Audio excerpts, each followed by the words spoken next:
जनवरी से लेकर दिसंबर तक क्या हाल होता है पतियों का, सुनिएगा। जनवरी में आगाज होता नववर्ष का, पति और पत्नी में बिगुल बजता संघर्ष का। कैसे बजता है देखो। सबसे पहले आती है मकर संक्रांति, इन दोनों में शुरू हो जाती है क्रांति। कैसे होती है? पत्नी तिल का ताड़ बनाकर पति को लताड़ती है और 26 जनवरी पर पति की छाती पर अपनी आजादी का झंडा गाड़ती है। फिर आती है फरवरी। फरवरी में आता है महाशिवरात्रि, महापर्व, महाव्रत। पत्नी अपने इस व्रत का असर भगवान से मांगती है और अपने पति के सामने ही दूसरा वर मांगती है। फिर आती है होली, रंगों की ठिठोली।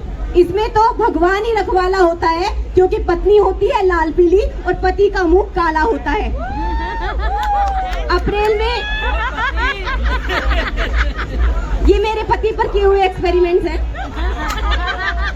अप्रैल में अप्रैल फूल, मई में मजदूर दिवस, वो सब पति ही करते हैं। मई में मजदूर दिवस, जून में जून खराब होता है और जुलाई में सावन भादव खलते हैं। और देखो 15 अगस्त पर फिर से पतियों के दिल में आजाद होने के अरमान पलते हैं। अगस्त हो गया, अब सितंबर। सितंबर में क्या आता है भाई? गणपति बप्पा मोरया। गण के साथ पति लगा है तो देखो इनका भी विसर्जन हो रहा। अब देखो क्या आता है फिर अक्टूबर। अक्टूबर में क्या आता है भाई? डांडिया, नजारा सीधा सट है। अक्टूबर में डांडिया, नजारा सीधा सट है। पति पत्नी खेल रहे, दोनों के हाथ में लठ है। और देखो लठ की दहशत कुछ करने नहीं देती है। लठ की दहशत कुछ करने नहीं देती है। यहाँ पत्नी जीने नहीं देती और करवा चौथ मरने नहीं देती है। और बीवी बच्चे बाजार मिलकर लूटते हैं और सारे पटाखे नवंबर में पति के सर पर ही फूटते हैं। फिर आता है दिसंबर।